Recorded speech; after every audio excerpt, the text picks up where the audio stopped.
سلامتنا كابه ساتلايت تلفزيون إيريسات يبتحكم كبرات تختاتلتنا عربي 5 سنة عام 2026 زينات حزنا قريبنا لنا نختكتاتلو بخبرنا عدمنا بقدامنت أرستاتنا بخم كنبل ኤርትራውያን በመንገዲ ትግራይ ይخبلሉ ከምዘለው ተሐቢሩ ኣብ ደቡባዊ ክፍለ ሀገር ሰማያዊ ኒል 150,000 ሰባት ተመዛቢሎም ኢራን ኣብ ወሽመጥ ኦማን ናብ ዝርከባ መራኸብ ወጋ ኣሜሪካ ንመጠንቀቕታ ዝዓለመ ተኽሲ ተኩሳ ውድብ ጥዕና ዓለም ለበዳ ኢቦላ ንምግታእ ናይ ልዕሊ $500 ሚልዮን ውጥን ኣበጊሶ ናይዚኦምን ካልኦትን ዝርዝር መስዕብ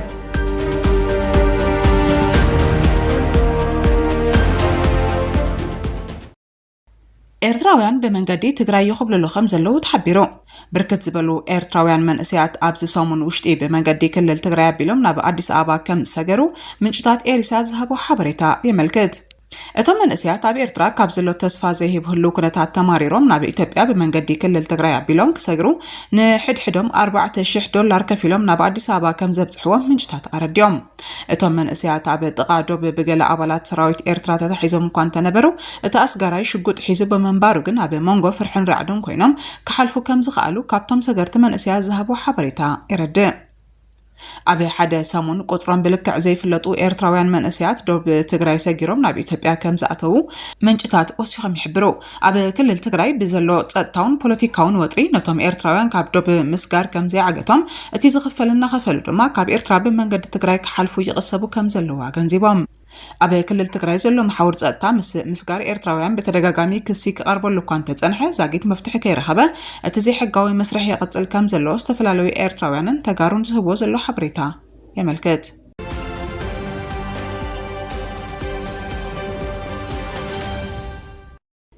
ኣብ ደቡባዊ ክፍለ ሀገር ሰማያዊ ኒል 150,000 ሰባት ተመዛቢሎም ኣብ መንጎ ዕጡቃት ሰራዊት ሱዳንን ኪዳን ሓይልታት ቅልጡፍ ደገፍን ህዝባዊ ምንቅስቃስ ሓርነት ሱዳን ሰሜን ወጊ ይቕጽል በመህላው ልዕሊ 150,000 ሰባት ካብ ደቡባዊ ክፍለ ሀገር ሰማያዊ ኒል ተመዛቢሎም በኣሽሓት ዝቑጸሩ ሰባት ኣብ ጥቃዶ ኢትዮጵያ ብዘይ መግቢ ማይ መጽለሊ ብምስጥሖም ኣብ ዘስካሕክሕ ኩነታት ተዓጽዮም ከም ዘለው ጸብጻባት ይሕብሩ አባል ተበግሶ ሲቪላዊ ማህበረሰብ ሰማያዊ ኒል ዓሊ ሓጆን ሱዳን ትሪቡን ኣብ ዝሃቦ ሓበሬታ ካብ ከባቢ ቃይሳንን ከባቢያን ዝተመዛበሉ ሰባት ኣብ ጥቃዶ ኢትዮጵያ ኣዝዩ ከቢድ ሰብኣዊ ኩነታት ኣጋጢምዎ ከም ዘሎ ገሊጹ ብሰንክቲ ኣብ መበቆል ከባቢኦም ዝካየድ ዘሎ ቀጻሊ ውግእ ልዕሊ 150,000 ሰባት ካብ ደቡባዊ ኣውራጃታት እቲ ዞባ ሃዲቦም ናብ ከተማታት ዓዲ ዳማዚን ሮዘርስ ጉናይስ ሻርቅ ዋድ አልማሂን ካልኦት ከባቢታትን ከም ዝተሰደዱ ዓሊ ሓጆ ገሊጹ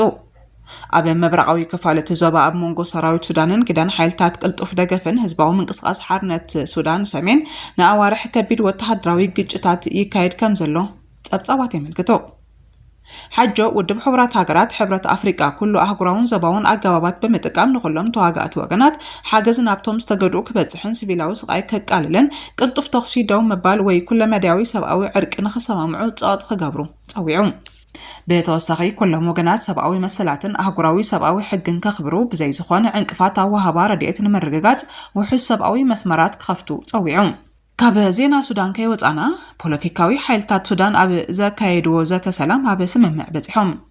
ብዙሓት ውድባት ዝሓቆፈ ጥምረት ፖለቲካውን ሲቪላውን ሓይልታት ሱዳን ነቲ ኣብ ሱዳን ዝካየድ ዘሎ ኩናት ንምቁራጽ ዝዓለመ መስርሕ ሰላም ንምጅማር ኣብ ዘኽእል ስምምዕ ከም ዝበጽሑ ማዕከን ዜና አዲስ ስታንዳርድ ሓቢሩ እዚ ድማ ኣብ 2021 ፖለቲካዊ ቅልውላው እቲ ሃገር ካብ ዝለዓል ንድሓር ኣብ መንጎ ፖለቲካዊ ተዋሳእቲ ሱዳን ዝተበጽሐ ዝዓበየ ስምምዕ ምዃኑ እቶም ተሳተፍቲ ገሊጾም ኣብዚ ስምምዕ ተበጺሑ ዘሎ ብውድብ ሕብራት ሃገራት ሕብረት አፍሪካ ሕብረት ኤውሮጳ ሊግ ዓረብን ኢጋድን ዝሓቆፈ ኪዳን 5 ወገናት ኣብ አዲስ አበባ ድሕሪ ዝተኻየደ መድረኽ ምምኽኻር እዩ እቶም ነቲ መርሓ ጎደና ዘጽደቁ ውድባት ኪዳን ስሙድ ዲሞክራሲያዊ ብሎክ ዓረብ ሶሻሊስት በዓስ ፓርቲ ኦሪጂናል ህዝባዊ ኮንግረስ ፓርቲ ሃገራዊ ኡማ ፓርቲ እንተላይ ሓያሎ ሲቪላዊ ማሕበራት ጉጅለታት ደቂ ኣንስትዮን ማሕበራት መንእስያትን ይርከብዎም እቶም ፈረምቲ ናይቲ ስምምዕ ትማል ሓሙስ ኣብ ዘውጽኡ ሓበራዊ መግለጺ በሱዳን ዝምራሕ መስርሕ ሰላም ንምጅማርን ኩለመዳያዊ ሰላማዊ ፍታሕ ዘምጽእ መሰረት ንምንጻፍን ኣተሓባባሪት ሽማግለ ንምቋም ከም ዝተሰማምዑ ገሊጾም ኣለዉ እቶም ጉጅለታት እቲ ስምምዕ ኣብ መንጎ ፖለቲካውን ሲቪላውን ተዋሳእቲ ሱዳን ነቲ ኣዕናዊ ግጭት ንምውጋድ ንጽልኢ ዝመልኦ ዘረባን ዓሌትነትን ንምምካት ዘተ ንምስፋሕን ነቲ ብሰንኪ ኩናት ዝተጋደደ ማሕበራዊ ምፍላይ ንምእላይን ንዓበየ ዝኸይድ ዘሎ ድሌት ምትሕብባር ዘንጸባርቕ ምዃኑ ገሊጾም። እቲ መግለጺ ብሱዳን ዝምራሕ ፖለቲካዊ መስርሕ ንምጅማር መሰናድኦ ኮሚቴ ብምቋም ኩለ መድያዊ ፍታሕ ሰላም ሃገራዊ ዕርቂ ከምኡን ኣብ ፍትሕን ማዕርነትን ዝተመርኮሰ ሓድሽ ማሕበራዊ ውዕል ኣብ ግብሪ ክውዕል ከም ዝግባእ ኣመልኪቱ። ይኹን እምበር ኩሎም ውድባት ናብቲ ስምምዕ ኣይተጸንበሩን። ከም ውጽኢት ድማ ብዓብደል ዋሂድ አልኑር ዝምራሕ ጉጅለ ሰራዊት ሓርነት ሱዳን ብሰንኪ ፖለቲካዊ ኣፈላላይ ክፍርም ከም ዘይከኣለ እቲ ሓበሬታ የመልክት።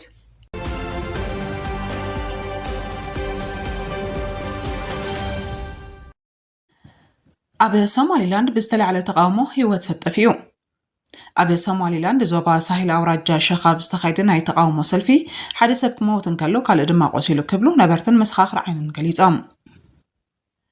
እቲ ብ4 ሰነ ዝተኻየደ ተቃውሞ ኣብ ዝቐረበ እዋን ኣብ ኣውራጃ ማንደራ ሱልጣን ቃቢለ ኣብ ትሕቲ ቀይዲ ብምእታው ስዒቡ ዝተበገሰ ኮይኑ ኣብ ኣውራጃ ሸኽ ዝተቆጥዐ ህዝቢ ምስ ተኣከቡ ኣብ መንጎ ሰልፈኛታትን ሓይልታት ጸጥታን ግጭት ከም ዝተላዕለ ነበርቲ ሓቢሮም። እታ ዝተቐትለት ጓል ኣንስተይቲ ኣናብ ዑመር ጃማ ምዃና ነበርቲ ክገልጹ እንከለዉ ኩነታት እቲ ዝቆሰለ ሰብ ግን ኣይተፈልጠን።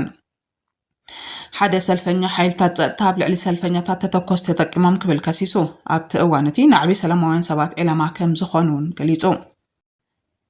ሰበስልጣን ሶማሊላንድ ብዛዕባ እቲ ፍጻመ ዛጊት ርእይቶ ኣይሃቡን። ሓይልታት ጸጥታ ካብ መጠን ንላዕሊ ሓይሊ ተጠቂሞም ንዝብል ክሲ እውን መልሲ ኣይሃብሉን። እቲ ቅትለት ፖሊሲ ሶማሊላንድ ንተቃውሞታትን ህዝባዊ ምትእኻባትን ብኸመይ ይሕዝዎ ዝብል ክትዓ ሓዲሱ ኣሎ።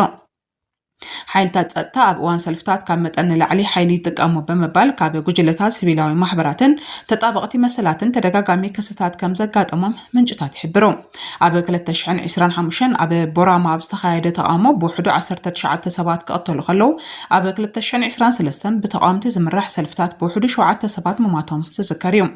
እቲ ፍጻመ ኣብ እዋን ህዝባዊ ተቃውሞታት ኣብ ምቁጽጻር ህዝቢ ተሓታትነትን ኣካይዳ ፖሊስን ዝምልከት ጽገናታት ክግበር ጻውዒታት ኣበጊሱ ኣሎ።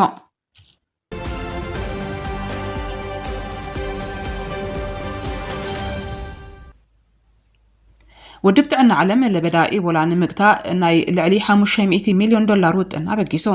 ውድብ ጥዕና ዓለም ኣብ ዝቕጽሉ 6 ኣዋርሕ ለበዳ ኢቦላ ንምምካት ኣስታት $580 ሚልዮን ዘውፅእ ህጹጽ ውጥን ከም ዘፍለጠ ዋና ዳይሬክተር እቲ ውድብ ዶክተር ቴድሮስ ኣድሓኖም ገሊጾም። ዶክተር ቴድሮስ ውድብ ጥዕና ዓለም ጻዕርታት ህጹጽ ምላሽ ንምዕባይ ኣብ ዝስጉመሉ ዘሎ እዋን ነቲ ለበዳ ብዝተዋደደ ስጉምቲ ክገትኦ ከም ዝኽእል ዘለዎ ተስፋ ገሊጹ። እቲ ምወላ ዝርግሐት ሕማም ምክትታል ኣገልግሎት ሕክምና ምሃብ ክታበት ምክያድን ንዝተጎዱ ማሕበረሰባት ምድጋፍን ሓዊሱ ወሳኒ ስጉምትታት ክትግበር ዝድግፍ እዩ።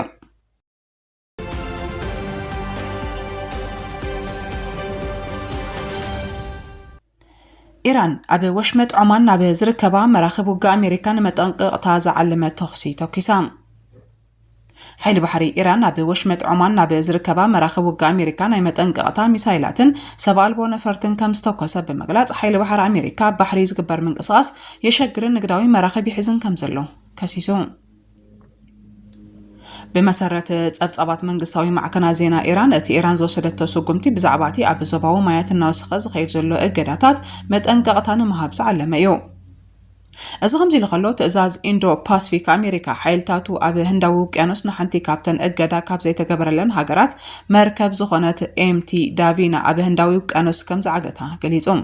ሰበስልጣን ኣሜሪካ ተስርሒት ኣካል ናይቲ ምስ ኢራን ዝተኣሳሰሩ ዘይሕጋዊ መርበባት ባሕሪ ጸጥታ ባሕሪ ንምዝራግ ዝገብርዎ ዘለዉ ጻዕርታት ምዃኑ ገሊጾም።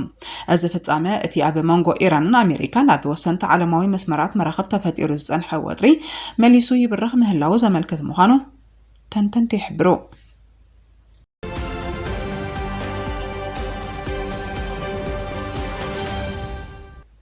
ናይ መወዳእታ ዜና ቻይና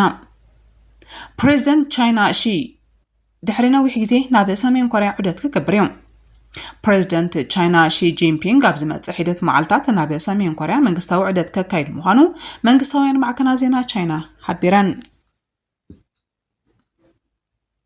እቲ ካብ ሶኒ 8 ሰነ ዝጅምር ናይ 2 መዓልታት ዑደት ብዕድመ መራሒ ሰሜን ኮርያ ኪም ጆንግ ኡን ከም ዝኾነ ኣገልግሎት ዜና ሺንዋ ሓቢሩ።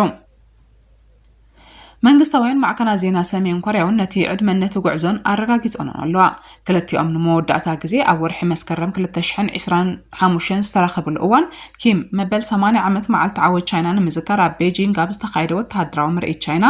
ኣብ ዝተሳተፈሉ እዋን መንባሩ ዝዝከር እዩ። ንሱ ኣብ 2012 ስልጣን ካብ ዝሕዝ ንድሓርን መወዳእታ ግዜ ኣብ 2019 ናብ ሰሜን ኮርያ መንግስታዊ ዑደት ኣካይዱ ከም ዝነበረን ጸብጻባት ይሕብሩ። ፕሬዚደንት ቻይና ሺ ኣብ ዝሓለፈ ወርሒ ንፕሬዚደንት ኣሜሪካ ዶናልድ ትራምፕ ከምኡን ንፕሬዚደንት ሩስያ ቭላድሚር ፑቲን ኣብ ቤጂንግ ድሕሪ ምእንጋዱ ናብ ሰሜን ኮርያ ዑደት ከካይድ ብተወሳኺ ኣብዚ ዓመት እዚ ፈላሚ ኣብ ወጻኢ ሃገራት መገሻ ከካይድ እዩ። ኣብ 2008 ኣቦ ኪም ጆንግ ኢል መራሒት ሃገር ኣብ ዝነበረሉ እዋኑን ምክትል ፕሬዚደንት ቻይና ኮይኑ ናብ ሰሜን ኮርያ በፂሑ ነይሩ። ዜናታትና ዛዚምና ሰላም።